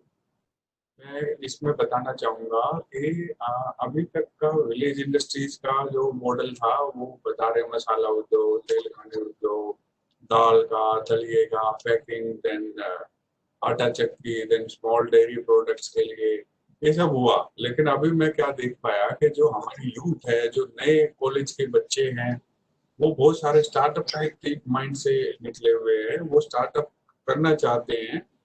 इसके बारे में मैं आपको फिर से जागरूकता या जानकारी देना चाहूंगा कि लाइक मास्क मास्क बनाना, PPE किट का, या this sanitary napkins, then napkins, paper napkins, और साबुन, हैंड वॉश, लिक्विड शॉप, ये इस तरह के प्रोडक्ट्स अभी इतने हॉट सेलिंग और इतनी डिमांड में है। अगर कोई इसको करता है तो डिपार्टमेंट का स्पेशल फोकस है कि इस तरह की यूनिट्स को डेवलप करने के लिए पूरा पूरा सपोर्ट किया जाए। वन थिंग, देन सेकंड मैं कहता हूँ कि अगर वो सर्विस में अगर कोई सॉफ्टवेयर डेवलपमेंट से रिलेटेड बोलता है कि उसका चाहिए, तो वो भी सर्विस इंडस्ट्री में फॉल करता है। ऐप मेकिंग, मोबाइल रिपेयरिंग, ये डेवलपमेंट, सॉफ्टवेयर डेवलपमेंट से रिलेटेड अगर कोई सर्विस, वो भी सर्विस इंडस्ट्री में फॉल करेगा। तो ट्रेडिशनल इंडस्ट्री जो पहले रही है खाने पीने के सामान की, हमारे शू मेकिंग या उससे रिलेटेड, उसके अलावा जो अभी मॉडर्न इंडस्ट्रीज आ गई हैं, वो भी उसके लिए भी लोन के लिए अप्लाई कर सकते अच्छा, एक वो पूछ रहे हैं सर कि जैसे मैंने पहले एक बार पीएमईजीपी लोन ले लिया किसी एक प्रोजेक्ट के लिए, यानी कंप्यूटर का कोई काम करने के लिए, अब मैं कोई ऑयल का कोई प्रोजेक्ट लगाना चाहता हूँ, तो क्या वो पूछ रहे हैं कि मैं दूसरा भी पीएमईजीपी लोन ले सकता हूँ क्या दूसरी यूनिट के लिए? हैं। इसके बारे में मैं क्लियरली बताऊंगा कि वो एक बार एक बेनिफिशियरी को एक ही बेनिफिट मिलेगा, तो दूसरा PMEGP का यूनिट नहीं लगा सकता। मतलब पीएमईजीपी के बेनिफिट नहीं ले पाएगा। यूनिट्स वो लगा सकते हैं स्कीम के अंतर्गत, उसको सब्सिडी मिलेगी, एक को एक ही बार का मुकर आधार कार्ड से उसको वेरीफाई किया जाएगा। हाँ, क्योंकि देखिए दोस्तों, ये है कि ज्यादा से ज्यादा लोगों को इसका बेनिफिट मिले, यही मेरे ख्याल में सरकार की मंशा है। और आप पूछ रहे हैं कि भाई मार्केटिंग में भी सरकार आपकी कोई मदद करेगी। देखिए, इस स्कीम में मार्केटिंग में मदद नहीं है, और स्कीम है जहाँ पर मार्केटिंग के लिए मदद करती है सरकार आपकी। मैं थोड़ा सा क्लैरिफाई करूंगा सर इसमें। हाँ, चलो आपने बताया हम मार्केटिंग में क्या सपोर्ट, अगर कोई प्रोडक्ट बना के हमें सेल करना चाहता है तो वो दैट इज वो हम नहीं कर पाएंगे। हाँ, लेकिन इस स्कीम के तहत जो यूनिट्स लगी हैं उनके लिए हम फेयर ऑर्गेनाइज करते हैं हर साल में। इन लाइक अभी दिल्ली में दिल्ली हाट में वो मेला लगाया, उसमें सब पीएमईजीपी यूनिट्स है। जो सेल हुआ वो भी वंडरफुल, वो भी बड़ा अच्छा। उन्होंने 15 दिन के जो फेयर में उन्होंने मोर देन 50 लैक्स का सेल किया। तो ये अपॉर्चुनिटीज उनको प्रोवाइड की जाएगी। अभी फॉरेन के लिए भी मार्केटिंग पे गवर्नमेंट ने काफी, मिनिस्ट्री ने, देन डिपार्टमेंट ने काफी टूर्स गए हैं जिसमें यूनिट्स को प्रमोशनल एक्टिविटी के तहत वहां पे मिनिमम चार्जेस पे, बेयर मिनिमम चार्जेस पे स्टॉल प्रोवाइड किया गया। समवेयर सब्सिडी, एयर फेयर उनका माफ किया गया। देन उनके स्टॉल चार्जेस पेरू में लगा है, लंदन में लगा, देन रशिया, मॉस्को, दिस इस तरह की जो गवर्नमेंट स्कीम्स हैं उनमें मार्केटिंग प्रमोशनल स्कीम्स में उनको बेनिफिट मिलेगा। और यहाँ से उनका कस्टमर बेस बढ़ चुका होगा तो उसको आई मीन उनकी इनकम में इजाफा होगा, नेक्स्ट टाइम किसी दूसरी यूनिट को बेनिफिट मिलेगा। इस तरह के बेनिफिट्स मिल सकते हैं। सर अच्छा, एक बहुत इंपॉर्टेंट क्वेश्चन ये है कि ग्रीवेंसेस के लिए कहाँ जाए। मतलब जब हमें शिकायतें, जैसे एक साहब मुझसे पूछ रहे हैं, विनय यादव जी कह रहे हैं कि भाई मेरा जो स्टेटस दिखा रहा है, जो वेबसाइट वो दिखाता है अंडर प्रोसेस एट बैंक। वो कह रहे हैं भाई ये वो कह रहे हैं, ये विनय जी पूछ रहे हैं कि भाई मेरा अंडर प्रोसेस एट बैंक दिखा रहा है वो, और वो काफी समय से उनका यही दिखा रहा है कि अंडर प्रोसेस एट बैंक है। तो अगर कोई शिकायत है किसी को, तो वो कहाँ जाए सर? ग्रीवेंसेस के लिए भी देखिए, ये ऑनलाइन इसी पोर्टल पे ग्रीवेंस के लिए दिया गया है। वो अपना ग्रीवेंस इसी पोर्टल पे जहाँ पे एप्लीकेशन बना रहे हैं वहीं पे वो दे सकते हैं। एक उसके समाधान का ऑनलाइन उसकी ईमेल पे ही जवाब आएगा। और अगर वो फिर भी सेटिस्फाइड नहीं है तो हायर अथॉरिटी हर ऑफिस के, लाइक डीआईसी के जो कंसर्न ऑफिसर है highest, and CEO of the KVIC, ये उनके अपीलेट अथॉरिटी है। वो उसके अगेंस्ट में या उसके अपनी बात को रखना चाहते हैं कि फिर भी मेरी बात इस तरह से पुट अप या ये मान लिया जाएगा, इस तरह से देखा जाए, तो अगर कंसर्न अथॉरिटी उसमें उसको सही मानती है तो वो डायरेक्ट कर सकते हैं। लेकिन ये प्रोसेस सारा ऑनलाइन है। ऑनलाइन ही जाकर वो उसी पोर्टल पे जाके आपको अपना ग्रीवांस भी रजिस्टर कर सकते हैं। मुझे लगता है आज से पहले ग्रीवांसेस थे, लेकिन ये जो अभी जो सिस्टम है इसमें क्योंकि स्कोर कार्ड एप्लीकेंट के पास खुद ही आएगा और वो जो जो लिखेंगे उसी के बेस पे उनका फिर भी, जैसे वो कह सकते हैं कि मेरे यूनिट रूरल है और रूरल सर्टिफिकेट में जो है इस गांव का या नाम बदल चुका है, then he has to satisfy the authority. उस अधिकारी को जिसके पास वो बेनिफिट ले रहा है उनको उनको पूरा संतुष्ट करना पड़ेगा, बताना पड़ेगा कि ये इस तरह से है। वो ग्रीवांसेस हिट हो सकता है। अभी इसमें ग्रीवांसेस आने के बहुत कम चांस है। प्रोसेस बड़ा ट्रांसपेरेंट। अच्छा सर, ये कह रहे हैं कि जो ये सब्सिडी है ये मिलेगी कब? सब्सिडी ये है बैक एंडेड सब्सिडी बोलते हैं। इसमें अगर आपका जो लोन जितने का एक्सपोज 10 लाख का अप्रूव हुआ है और इसमें 25% सब्सिडी है, तो टेक इट के 2.5 लाख रुपए उसको सब्सिडी मिल रही है। वो 2.5 लाख रुपए उसको बैंक में, जिस बैंक से लोन मिला है वो बैंक को मिलेगा। सब्सिडी अमाउंट जिस दिन लोन सैंक्शन हो जाता है गवर्नमेंट की तरफ से वो सब्सिडी बैंक को रिलीज की जाती है। उस सब्सिडी का 3 साल के लिए एफडीआर किया जाता है। 3 साल तक अगर वो रन कर रहे तो एडजस्ट, नहीं तो वो रिकवरी में आ जाएगा। तो जो सब्सिडी है वो बैंक अकाउंट, लोन अकाउंट के अगेंस्ट में एडजस्ट होएगा। इंडिविजुअल को वो सब्सिडी अमाउंट पैसे उसके खाते में नहीं आए। लोन अकाउंट जिस बैंक ने लोन दिया उनको क्या? नहीं, लेकिन वो 3 साल बाद वो एडजस्ट हो जाएंगे, उसके लोन जितना बचेगा उससे कम कर देंगे लोन को। यस यस एग्जैक्टली, वो जितना लोन उनका बचा है 2.5 लाख रुपए उसमें से वो कम कर देंगे।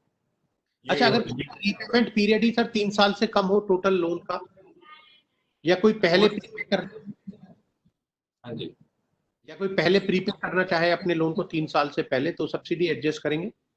जी जरूर जरूर, वो बैंक का डिसीजन है, उन्होंने अपना पूरा लोन उतार दिया है, एक अच्छा रनिंग बिजनेस है, तो वो सब्सिडी भी उनके एडजस्ट हो रही है। मिनिमम पीरियड 3 साल के लिए, तो इसके बारे में मुझे भी थोड़ा क्लैरिफिकेशन। 3 साल मिनिमम है, 3 साल तक वो लोन जरूर रखना पड़ेगा, है ना? नहीं तो पता चले सब्सिडी लेने के लिए लोन लिया और 15 दिन बाद या 1 महीने बाद ही पे कर दिया सब्सिडी लेके। तो आप ये भी देखना चाहते हैं कि 3 साल तक लोगों को एम्प्लॉय कर रहे हैं वो या नहीं कर रहे हैं। एक क्वेश्चन है कि वो कह रहे हैं कि भाई ईडीपी ट्रेनिंग, जैसे आपने बताया था, मैं भी जानना चाहता हूँ, ईडीपी ट्रेनिंग ऑनलाइन है और आपने ये वेबसाइट बताई थी शायद udyami.org.in। सर ये मैंने विजिट करने की कोशिश की थी, ये वेबसाइट मैंने भी, और वहां पर ये कुछ फीस भी लेते हैं यहाँ पर, तो ये ठीक है, ये फीस हमें पे करनी है वहां पर, कुछ 5,000 रुपए या ऐसी कुछ फीस चार्ज करते हैं? अगर पीएमईजीपी के तहत अगर आप कर रहे हैं ना, अगर आप पीएमईजीपी स्कीम के तहत अगर ईडीपी कर रहे हैं तो कोई चार्जेज नहीं है। अगर इनके प्रोफेशनल कोई कोर्स या ट्रेनिंग जो इनका दूसरा इससे हट के व्यावसायिक कोर्स है, अगर उस पर आप कर रहे हैं तो वो चार्जेस बनाए गए हैं। उसके बारे में मैं मैं उसको पोर्टल को पूरा नहीं देख पाया, उसके बाद ही मैं आपको कमेंट, लेकिन EDP charges I am sure for PMEGP scheme के बेनिफिशियरी के लिए कोई चार्जेस नहीं। तो इसका मतलब ये हुआ सर कि पहले हमें अपनी लोन एप्लीकेशन सबमिट करनी पड़ेगी पीएमईजीपी के लिए, नंबर लेना होगा और उसके बेस पर फिर हमें ट्रेनिंग करनी पड़ेगी। यस एग्जैक्टली, आप बिल्कुल सही बता पाए, और यही असली जानकारी है कि अगर आपने एप्लीकेशन जनरेट नंबर जनरेट किया है और वो उस udyami.org पे डालेंगे तो कोई चार्जेस नहीं लगेगा। अगर आप बगैर उस नंबर के आप उसमें डालेंगे तो वो चार्जेबल है। लॉजिक इसके उसके भी जो चार्जेज हैं ट्रेनिंग के वो गवर्नमेंट पे कर रही है, और इस केस में आप पे कर रहे हैं। अच्छा, एक सवाल ये है कि वो कह रहे हैं कि भाई हम किस केवीआईसी या केवीआईबी या डीआईसी में, जहां पर हम रह रहे हैं वहां, या जहां पर हम यूनिट लगाना चाहते हैं वहां पर, या दोनों में से कहीं भी जा सकते हैं? जिस क्षेत्र में वो यूनिट लगाना चाह रहे हैं वहां का वो महत्वपूर्ण। सपोज दिल्ली का अगर कोई हरियाणा में यूनिट लगाएगा तो हरियाणा में ही उसका एप्लीकेशन माना जाएगा, एड्रेस उसका अपना कोई भी हो सकता है। ओके, तो जहां यूनिट लग रही है वो उसी केवीआईसी में आपको या डीआईसी में जाना होगा। दूसरे हैं कि वो मैंने 2018 में शुरू किया था कॉस्मेटिक बिजनेस, अब मैं पीएमईजीपी लोन अप्लाई कर सकता हूं क्या? वो इसी यूनिट को पीएमईजीपी के लिए कोई सर्टिफिकेट या बेनिफिट नहीं मिलेगा। अगर वो इससे मिलता जुलता या इसमें काम करने के एक्सपीरियंस को मानते हुए कि वो उसको और अच्छा और इस तरह के कारोबार को दूसरे उसमें प्रोडक्ट्स के साथ डाल सकते हैं तो वो कर सकते हैं। अच्छा, वो पूछ रहे हैं सर जो बैंक है, ये जो मतलब कौन कौन से बैंक है, जो जैसे किसी ने कहा कि भाई एचडीएफसी बैंक है, वो तो कहता है कि हम देते नहीं है जी इसमें ये जो पीएमईजीपी का लोन है, तो कोई बैंक भी ऐसे हैं कि पब्लिक सेक्टर बैंक है या प्राइवेट सेक्टर बैंक है या पब्लिक सेक्टर बैंक सारे दे रहे हैं, जितने भी शेड्यूल्ड कॉमर्शियल बैंक हैं एससीबी, वो सब इसमें बैंक एलिजिबल हैं पार्टिसिपेट और लोन लेने के लिए।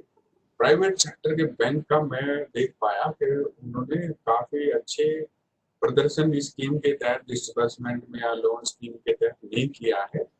बार बार उनको बैंकर्स कमेटी मीटिंग और सब जगह फोरम पे उनको बताया गया कि स्कीम्स इस तरह से, और अब वो बढ़ रहा है पार्टिसिपेशन, लेकिन अभी भी पब्लिक सेक्टर के बराबर उनका नहीं है जो लोन डिस्बर्समेंट। प्राइवेट सेक्टर पकड़िए उनको जरा सर।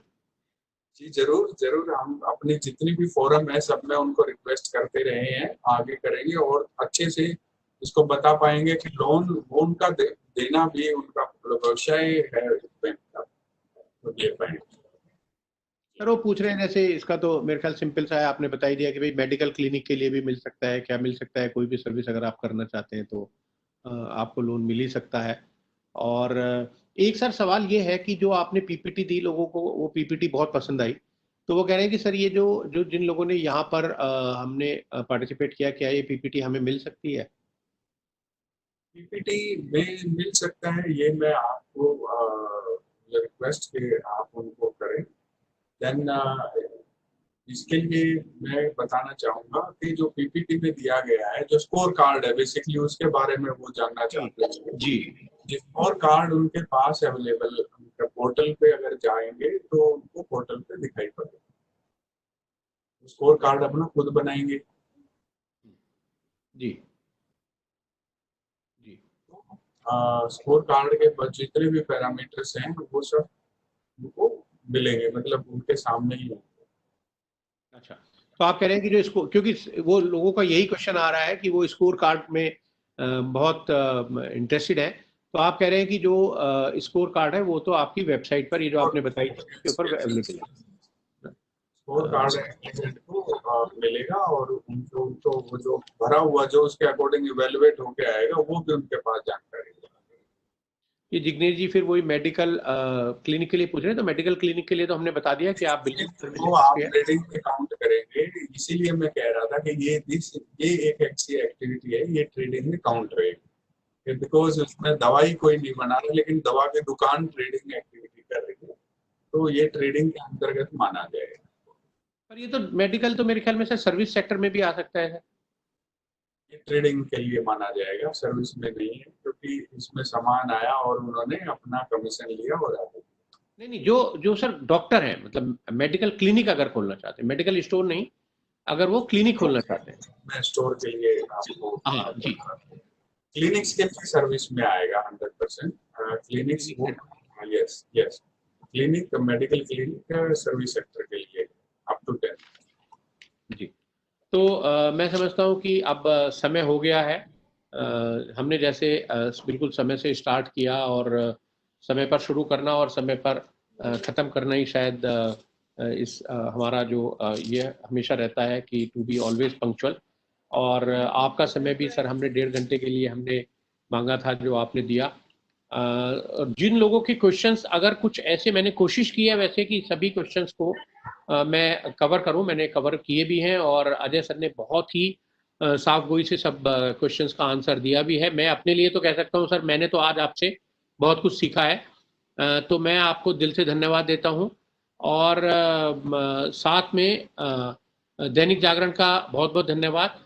और जितने भी पार्टिसिपेंट्स यहाँ आज आए, वो तो विशेष धन्यवाद के पात्र हैं। और आपके अगर कोई क्वेश्चन रह गए हैं दोस्तों, तो हम उसको देख लेंगे, और सर से उनके फिर जवाब लेकर आपको हम अलग से भी उनको मेल कर देंगे। सीए संजय मित्तल जी, आपका बहुत बहुत धन्यवाद। आप कह रहे हैं very useful webinar, thank you very much. Sanjay ji, आपका भी बहुत बहुत धन्यवाद। आप लोग हैं तभी ये वेबिनार है। हम कोशिश करते हैं इस तरह की बहुत सारी जानकारी आपको हम देते रहें। आप मैंने अभी सर एक वीडियो बनाई है रिसेंटली एमएसएमई हेल्पलाइन पर, मैंने अभी पोस्ट किया है, जहां पर एमएसएमई सेक्टर के लिए जितनी भी स्कीम्स हैं, क्योंकि कहीं मैं देखता था ऐसे कुछ समझ नहीं आता था कि भाई एमएसएमई सेक्टर के लिए आखिर कौन कौन सी स्कीम है। तो हमने जितनी भी स्कीम है उन सबको मैंने कोशिश की है एक जगह इकट्ठा करने की, और एक स्पेशल एक वीडियो मैंने पोस्ट की है अपनी एमएसएमई हेल्पलाइन यूट्यूब चैनल पर। जितनी भी एमएसएमई की, वो मैंने पीएमईजीपी भी उसमें कवर किया है सर ब्रीफली। तो लास्ट में आपका, हाँ जी, आपके जो एफर्ट रहे हैं, मैं से इसमें भी, इससे पहले भी, और जब से आपसे एसोसिएट हुआ हूँ एमएसएमई के लिए, आपने आज तक बहुत ही अच्छा प्लेटफॉर्म खड़ा किया है। और जो जागरूकता, वाकई देखिए, एक बड़े उद्यमी में और एक छोटे उद्यमी में जो फर्क आप महसूस कर पाए, वो जानकारी का, और समय पे उस जानकारी को उपलब्ध कराना, ये दोनों बड़े इंपॉर्टेंट है। वो समय निकल जाएगा तो जानकारी का कोई नहीं है। ये सब आपके प्लेटफॉर्म से जुड़ने के बाद मैं देख पाया, आप एक अच्छा उसमें काम कार्य एमएसएमई के, या जो बिल्कुल मैं कहूँगा रूट लेवल के एंटरप्रेन्योर फर्स्ट टाइम वो कर रहे हैं, उनको गाइडेंस कहीं से नहीं मिल रही, अल्डर ब्रदर लाइक एक्टिविटीज उनमें आपने एडवाइस दी है। So I'm happy to be associated with CIMSM. Thank you to this Dainik Jagran उन्होंने इतना अच्छे प्लेटफॉर्म प्रोवाइड किया और इसमें जागरूकता फैलाने में हमारी और स्कीम के जो है उसमें भागीदारी प्रस्तुत की है। धन्यवाद। अरे सर कुछ कमेंट्स में दोस्तों के वो मैं पढ़ देता हूँ। बुलबुल बंका जी कह रहे हैं थैंक यू बोथ सर।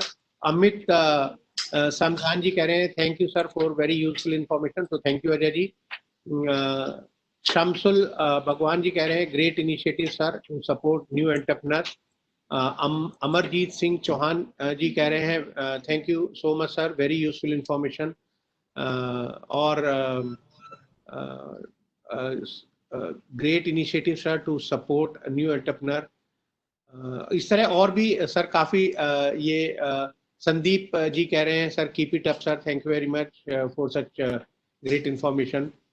ये तो sir please enlighten us, Srinivas ji कह रहे हैं thank you so much. So मैं समझता हूँ अजय जी ये आपकी वजह से, आपका प्यार, आपकी साफगोई और आपका इतना सरल शब्दों में ये इस स्कीम के बारे में बताना, आगे भी हम आपसे जुड़े रहेंगे, आपसे पूछते रहेंगे, आपको परेशान करते रहेंगे। तो मैं मेरी तरफ से बहुत बहुत धन्यवाद हाथ जोड़कर आपको, पार्टिसिपेंट्स को और दैनिक जागरण को। धन्यवाद सर, थैंक यू। सबको शुभकामनाएं, कोविड-19 से बच के रहें। जी सर, जी सर, जी sir, thank you very much sir.